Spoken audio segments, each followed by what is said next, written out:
उत्पत्ति अध्याय 29। फिर याकूब ने अपना मार्ग लिया और पूर्वियों के देश में आया। उसने दृष्टि करके क्या देखा कि मैदान में एक कुआं है और उसके पास भेड़ बकरियों के 3 झुंड बैठे हुए हैं, क्योंकि जो पत्थर उस कुएं के मुंह पर धरा रहता था, जिसमें से झुंडों को जल पिलाया जाता था, वो भारी था। और जब सब झुंड वहां इकट्ठे हो जाते, तब चरवाहे उस पत्थर को कुएं के मुंह से लुढ़काकर भेड़ बकरियों को पानी पिलाते और फिर पत्थर को कुएं के मुंह पर ज्यों का त्यों रख देते थे। सो याकूब ने चरवाहों से पूछा, हे मेरे भाइयों, तुम कहां के हो? उन्होंने कहा, हम हारान के हैं। तब उसने उनसे पूछा, क्या तुम नाहोर के पोते लाबान को जानते हो? उन्होंने कहा, हां, हम उसे जानते हैं। फिर उसने उनसे पूछा, क्या वो कुशल से है? उन्होंने कहा, हां, कुशल से है। और वो देख, उसकी बेटी राहेल भेड़ बकरियों को लिए हुए चली आती है। उत्पत्ति 29, 1-6 पद। इस प्रकार परमेश्वर का हाथ याकूब पर था और उसने हारान नाम स्थान तक उसकी अगुवाई की। और ठीक उसी समय उसकी ममेरी बहन राहेल अपने पिता की भेड़ बकरियों के संग आ रही थी। याकूब जब एक कुएं के निकट पहुंचा तो उसने वहां भेड़ बकरियों के 3 झुंड बैठे देखे। ये कोई दोपहर के बाद का समय रहा होगा। भेड़ बकरियां चराने वाले झुंड को कुएं के पास ले आए थे और अभी और झुंड आना बाकी थे। कुएं पर बहुत बड़ा और भारी पत्थर रखा था। भेड़ बकरियों को पानी पिलाने का नियम यह था कि जब कोई चरवाहे आ जाते तो वे मिलकर पत्थर को हटाते थे और फिर जो झुंड पहले आया उससे आरंभ करके बारी बारी से झुंडों को पानी पिलाते थे। इसलिए कई झुंड पहले से आकर कुएं के पास अपनी परी का नंबर लगा देते थे। जब सब भेड़ बकरियां पानी पी लेती थी, तब वे मिलकर फिर से उस बड़े पत्थर को कुएं पर रख देते थे। अतः याकूब उनसे बातें करने लगा। शायद वो समझ नहीं सका था कि वे कुएं पर आकर क्यों बैठ गया। उसने सोचा, लगता है ये अपने काम के प्रति आलसी होंगे और भेड़ बकरियों को चराने के बदले यहां आराम कर रहे हैं। अब वो उनसे बात करने लगा, तुम लोग कहां के हो? हम हारान के हैं।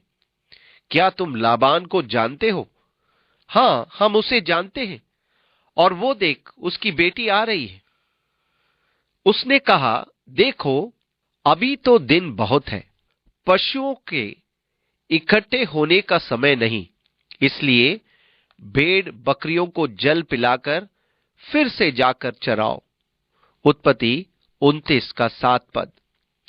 उसने उनसे कहा, अभी तो दिन का बहुत समय बाकी है, इसलिए यहां बैठे रहने से कुछ फायदा नहीं। ऐसा करो, अपनी भेड़ बकरियों को जल पिलाओ और फिर चराने के लिए ले जाओ। इतनी जल्दी चराना बंद ना करो। उन्होंने कहा, हम अभी ऐसा नहीं कर सकते। जब सब झुंड इकट्ठे होते हैं, तब पत्थर कुएं के मुंह पर से लुढ़काया जाता है और तब हम भेड़ बकरियों को पानी पिलाते हैं।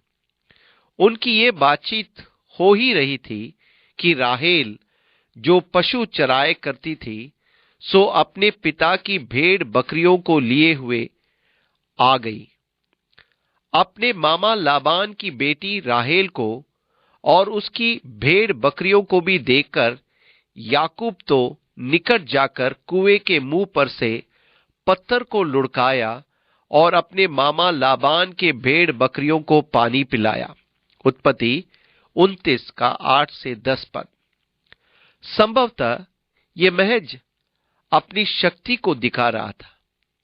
आपको मालूम, कई चरवाहे मिलकर उस भारी पत्थर को हटाते या लुढ़काते थे, परंतु जब आपके सामने प्रेरणादायक कुछ हो तो आप चांद सितारे भी तोड़कर लाने के लिए तैयार हो जाते हैं। कहने का मतलब, याकूब ने राहेल को देखा और ऐसी शक्ति से भर गया कि इतने भारी पत्थर को अकेले ही लुढ़का दिया। तब याकूब ने राहेल को चूमा और ऊंचे स्वर से रोया। उत्पत्ति 29:11। याकूब तो मनोभाव से भर उठा था। उसने सोचा, संसार में तुम जैसी और कौन। राहेल सुंदर थी। उसने उसे देखने पर यह असाधारण काम कर दिखाया था। उस जगह के रिवाज के अनुसार उसने राहेल को चूमा और फिर जोर से रोने लगा। क्योंकि वो सगा संबंधी था, इसलिए चूमा था। और याकूब ने राहेल को बता दिया कि मैं तेरा फुफेरा भाई हूं, अर्थात रेबेका का पुत्र हूं। तब उसने दौड़ के अपने पिता से कह दिया। अपने भांजे याकूब का समाचार पाते ही लाबान उसे भेंट करने को दौड़ा और उसको गले लगाकर चूमा, फिर अपने घर ले आया। याकूब ने लाबान को अपना सब वृत्तांत वर्णन किया। तब लाबान ने याकूब से कहा, तू तो सचमुच मेरी हड्डी और मांस है। सो याकूब 1 महीना भर उसके साथ रहा। तब लाबान ने याकूब से कहा, भाई बंधु होने के कारण तुझसे सेत मेत सेवा कराना मुझे उचित नहीं है। सो कह, मैं तुझे सेवा के बदले क्या दूं। उत्पत्ति 29:12-15 पद। ध्यान दे कि लाबान याकूब को स्वयं अपनी मजदूरी ठहराने की अनुमति दे रहा है। लाबान की 2 बेटियां थीं, जिनमें से बड़ी का नाम लिया और छोटी का नाम राहेल था। लिया के तो धुंधली आंखें थीं। उत्पत्ति 29:16 और 17 पद। कुछ लोगों का मानना है कि लिया की आंखें नीली थी। उसकी आंखें गहरी भूरी रंग की नहीं थी, जिन्हें सुंदरता की दृष्टि से सुंदर आंखें माना जाता था। पर राहेल रूपवती और सुंदर थी। सो याकूब ने जो राहेल से प्रीति रखता था। उत्पत्ति 29:17 और 18 पद। एक नजर में हो जाने वाला प्यार। कहा, मैं तेरी छोटी बेटी राहेल के लिए 7 वर्ष तेरी सेवा करूंगा। उत्पत्ति 29:18। अब उन दिनों में एक पुरुष के लिए यह प्रथा थी कि पत्नी पाने के लिए दहेज देना पड़ता था, और उन संस्कृतियों में आज भी पत्नी ब्याने के लिए पुरुष वर्ग को दहेज देना पड़ता है। दहेज वास्तव में पहले से दिए जाने वाला जीवन निर्वाह अथवा निर्वाह होता है। यदि आप किसी तरह से अपनी पत्नी के साथ दुर्व्यवहार करते हैं और उसे त्यागना चाहते हैं, तो ऐसे में उसके वेश्या बनने के बदले इस निर्वाह से उस छोड़ी गई पत्नी का जीवन निर्वाह है। वास्तव में ये दहेज पत्नी और उसके भविष्य के लिए होता है। यदि आप उसे घर से निकाल दें, यदि ना खुश होकर उसे तलाक दे दे, तब उसके पास इतना रुपए तो होता कि वो अपना जीवन निर्वाह कर सके। दहेज इसी उद्देश्य के लिए दिया जाता था, पत्नी की जीवन रक्षा और उसकी भविष्य निधि। इस स्त्री के पिता का ये उत्तरदायित्व होता था, जो ब्याही जाती थी, कि वो इस दहेज के रुपए को संभाल कर रखे कि यदि विवाह में कुछ गड़बड़ हो जाए तो लड़की किसी पर आश्रित न होने पाए। ये उसके भविष्य को सुरक्षित रखने के लिए होता था। अब याकूब के पास देने के लिए कुछ नहीं था। वो अपने घर से खाली हाथ चला था। उसके पास यदि कुछ था तो उसका शरीर और लाठी। अतः उसके पास देने के लिए दहेज नहीं था, पर उसे राहेल से प्यार हो गया था। वो उसके खातिर 7 वर्षों के लिए गुलाम बनने को तैयार था कि उसके 7 वर्षों की मजदूरी दहेज बन सके। अब वास्तव में उन 7 वर्षों में जो उसने राहेल के निमित्त मजदूरी की थी, उसमें चूंकि परमेश्वर याकूब के साथ था, इसलिए उसने याकूब और उसके काम पर आशीष दी थी। इसके कारण लाबान बढ़ता गया और धन माल में समृद्ध होता गया।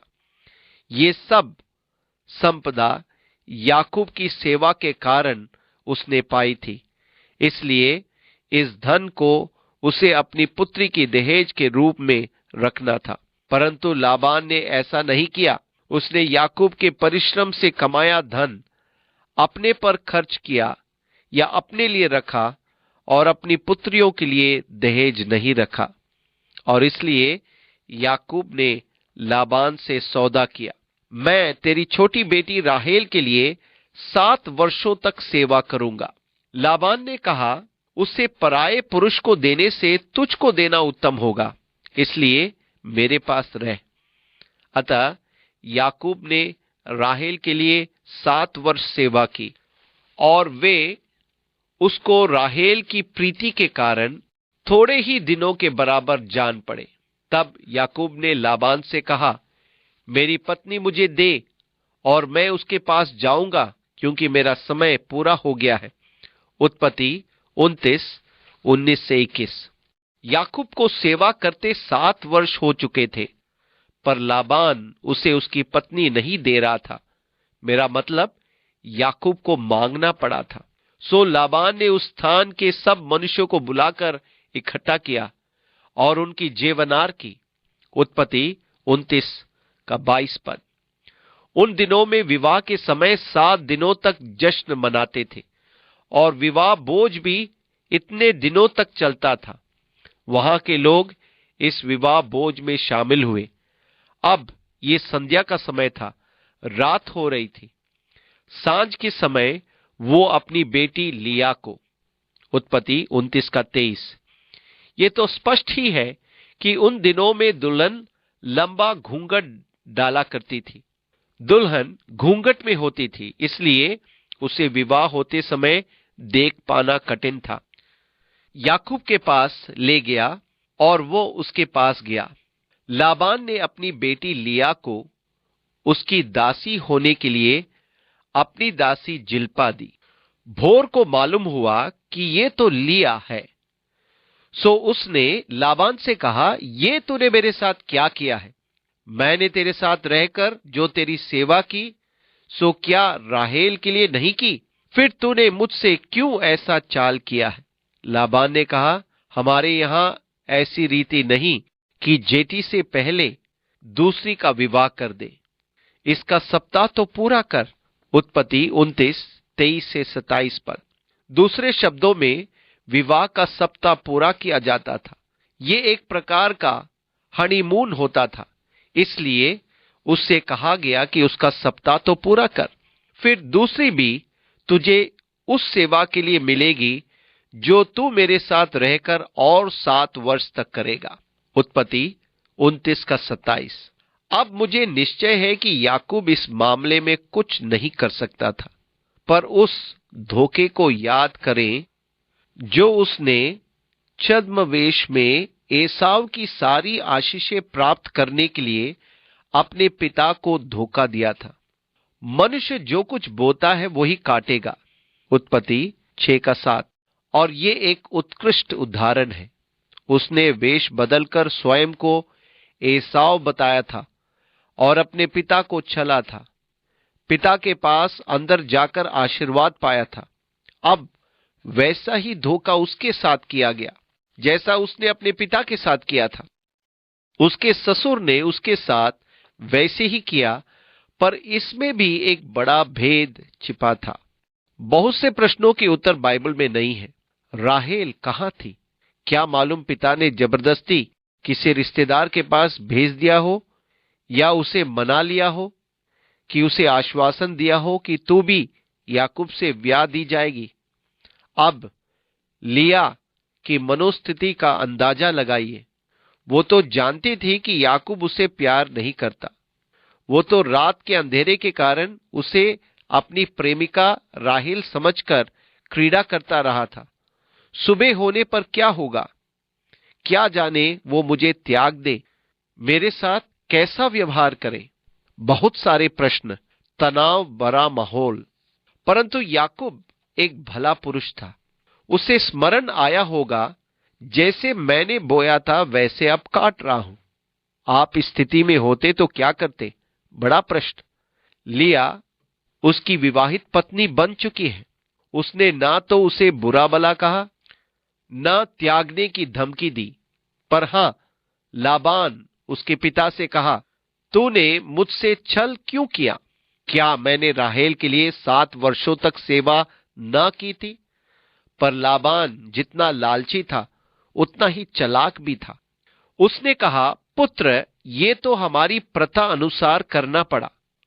भला बड़ी बेटी के रहते छोटी का विवाह करना क्या उचित है? अब ये याकूब के सामने तुर्प की चाल चलता है।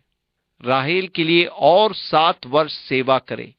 याकूब इस मामले में अत्यंत समझदार था और राहेल के प्यार में मगन, और उसने 7 वर्षों तक राहेल के लिए लाबान की सेवा की, जिससे कि लिया अपने को उसकी आंखों दृष्टि में गिरा हुआ यह कम न समझे।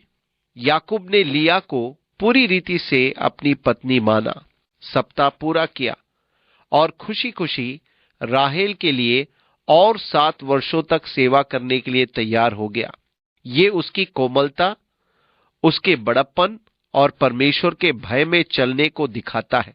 वो सच में दानवीर था। उसमें वैर भाव, क्रोध, विद्रोह उत्पन्न नहीं हुआ, पर उसने ब्याहता पत्नी लिया के लिए अपना धर्म निभाया, कर्तव्य पालन किया। ऐसी परिस्थितियों में मेरे सोचने से बढ़कर याकूब ने धैर्य से काम लिया। उसने लिया के प्रति पति के धर्म निभाया। तब लाबान ने उसे अपनी बेटी राहेल भी दी कि वह उसकी पत्नी हो। उत्पत्ति 29:28। दूसरे शब्दों में, उसे राहेल के लिए 7 वर्षों तक प्रतीक्षा करना नहीं पड़ी। लिया का सप्ताह पूरा हो जाने के कुछ समय बाद उसे राहेल दे दी गई। हालांकि राहेल के दहेज के रूप में उसने और 7 वर्षों तक सेवा की थी, और लाबान ने अपनी बेटी राहेल की दासी होने के लिए अपनी दासी बिल्हा को दिया।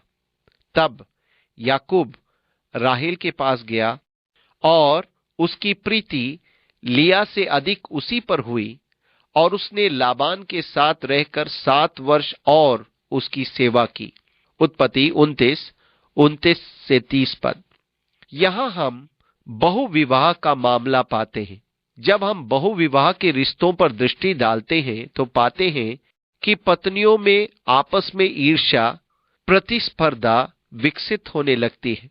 बहुत वर्षों पहले की बात है, मेरी सामाजिक विज्ञान की कक्षा में हमारे प्रोफेसर विवाह के लाभ एवं हानियों की चर्चा कर रहे थे। उन्होंने हम विद्यार्थियों से एक प्रश्न पूछा कि क्या आप बहुविवाह में किसी प्रकार के लाभों को देखते हैं? मैं कक्षा में सबसे बड़ा था, बाकी सब मुझसे छोटे थे। एक भी हाथ नहीं उठा। तभी मैंने हाथ उठाया। प्रोफेसर ने पूछा, आप क्या लाभ देखते हैं? मैंने कहा, मैं कुछ लाभ अवश्य देखता हूं। मेरा मतलब कि मैं भविष्य के लाभ देख सकता हूं। आप एक ऐसी पत्नी ब्याते हैं जो निपुण सेक्रेटरी है। आप उसे काम करने भेज देते हैं।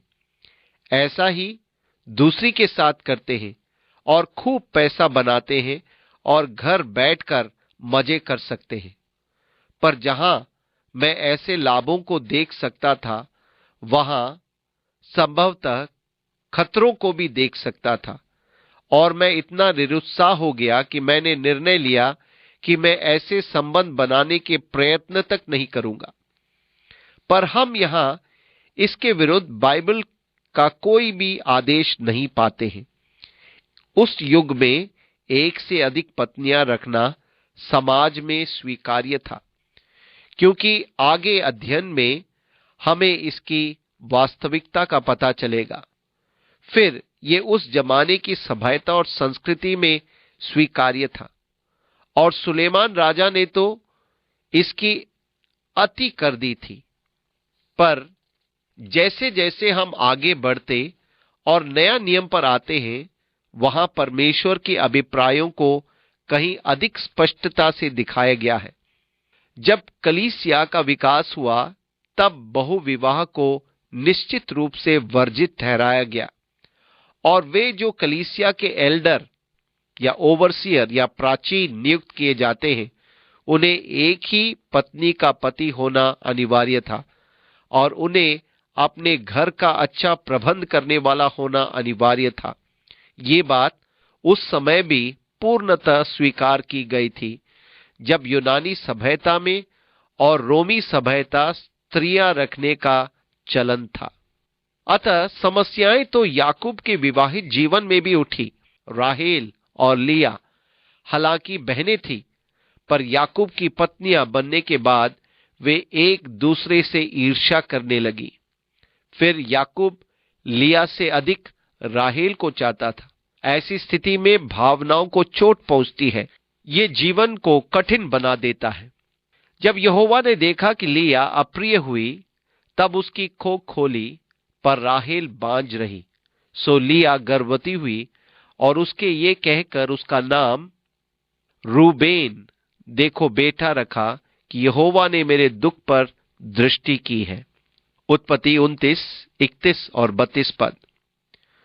वो तो देखती है कि मेरा पति मुझसे अधिक मेरी बहन से प्रीति रखता है, इसलिए देखो उसे बेटा दिया गया। सो अब मेरा पति मुझसे प्रीति रखेगा। उत्पत्ति 29 का 32 पद। क्या ये दुख भरी बात नहीं थी? प्रत्येक पत्नी चाहती है कि उसका पति उसे अधिकाधिक प्रेम करे। लिया दुखी थी कि याकूब उससे प्रेम नहीं करता था, परंतु अब चूंकि पुत्र उत्पन्न हो गया है, इसलिए मेरे प्रति उसका प्रेम अधिक होगा। वो प्यार की भूखी थी। यही तो बहुविवाह की मुख्य समस्या है। फिर वो गर्भवती हुई और उसके एक पुत्र उत्पन्न हुआ।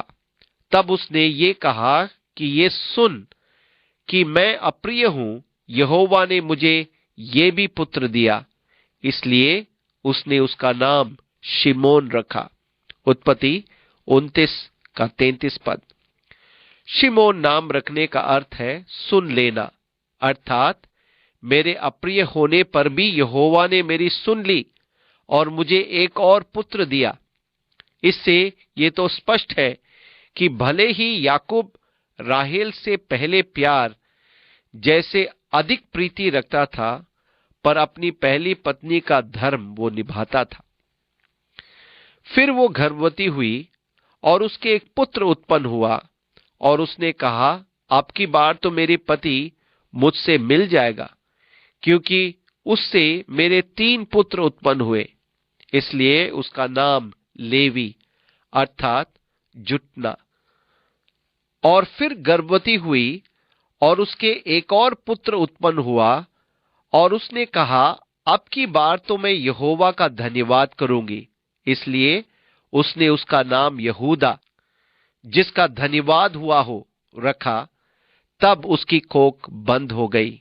उत्पत्ति 29, 34 और 35 पद।